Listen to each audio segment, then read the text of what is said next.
Hay montañas que tengo que mover con la fe que no duda de nada. Hay batallas que tengo que vencer con la fe que camina sobre agua. Ojos necesitan ser abiertos. Hola, sean bienvenidos al segundo capítulo de este podcast, donde hablaremos sobre cómo leer e interpretar la Biblia. Y tenemos unas invitadas especiales, Lizandy Castellanos, Susana Díaz y Merari Joaquín. Hola, mucho gusto. Les saludamos desde Pantepec, Chiapas. Hola, muy buenos días. Saludos desde Veracruz. Hola, gracias por la invitación. Vamos a iniciar este podcast con una pregunta. ¿No les pasa que a veces leen la Biblia y no entienden algún pasaje bíblico? Pues sí, en esos precisos momentos le vamos a dar unos consejos. Son 4 consejos que el día de hoy vamos a hablar. Así es, y vamos a iniciar contigo, Lizandy. ¿Qué consejo les darías o nos das a mí y a Susa y a Mera para que podamos entender la Biblia? Número 1. Cada parte de la Biblia puede ser interpretada a la luz de toda la Biblia. Aunque los 66 libros se componen en la Biblia, fueron escritos por 40 personas diferentes, en lugares diferentes, a lo largo del milenio y medio entre Moisés y el apóstol Juan. En otro sentido, hay un solo autor divino en toda la Biblia. Por eso, y sin negar las características propias de cada autor humano, hay en la Biblia una coherencia interna que refleja la coherencia de Dios mismo. En la Biblia hay paradojas y aparentes contradicciones que no puede haber en el sentido de las afirmaciones o enseñanzas totalmente incompatibles entre sí. Debemos ser conscientes que la Biblia fue inspirada por Dios y también los hombres fueron ellos obedecieron lo que Dios les decía. Gracias, Lizandy, por ese tip. El segundo tip es que hay que interpretar los textos menos claros a la luz de otros más claros.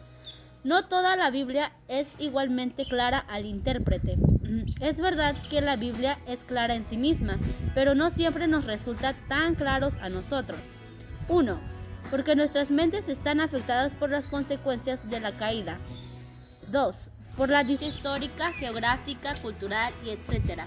Entre el texto y nosotros, el apóstol Pedro habló de las cosas difíciles de entender en los escritos de Pablo, segunda de Pedro 3, 15 y 16, que dice: y entender por la salvación la larga paciencia de nuestro Señor, así como también nuestro amado hermano Pablo, según la sabiduría que le había sido dada, os ha escrito.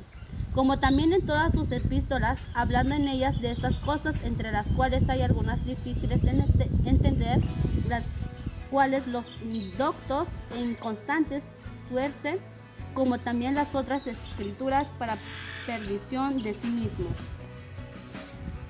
Y así pues debemos de interpretar los textos más difíciles a la luz de nosotros más fáciles de entender y no al revés. Gracias, Susi, por este consejo que es importante a nuestra vida como cristianos. Ahora va el tercer tip, que no es tan relacionado a lo que nos dijo Lizandy y Susi, pero tiene mucho que ver al momento de leerlo. Obviamente cuando, por ejemplo, estudiamos para un examen, no estudiamos en algún lugar donde haya mucho ruido, en algún lugar donde estemos incómodos. Una vez escuché que debe de haber un lugar en tu cuarto, en tu casa, en donde estés viviendo, donde ese lugar sea específico para leer la Biblia, ya que en ese lugar vas a tener una conexión con Dios y vas a poder comprender esos pasajes que se nos hacen un poco difíciles de entender. Ahora vamos a tener el último consejo, el último tip por Merari, que ella tiene su tiempo.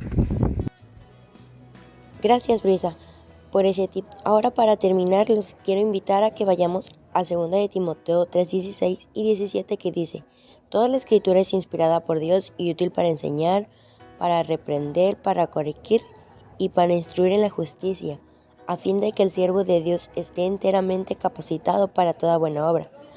Yo creo que el tip más importante es orar antes de abrir la Biblia y pedirle al Señor entendimiento para poder comprender lo que en ella es escrito. Y con esto terminamos ese capítulo donde hablamos sobre cómo interpretar la Biblia. Nos vemos. Hasta la próxima. Adiós, hasta pronto. Dame fe para pelear la batalla, para mover las montañas, ven y dame tu poder.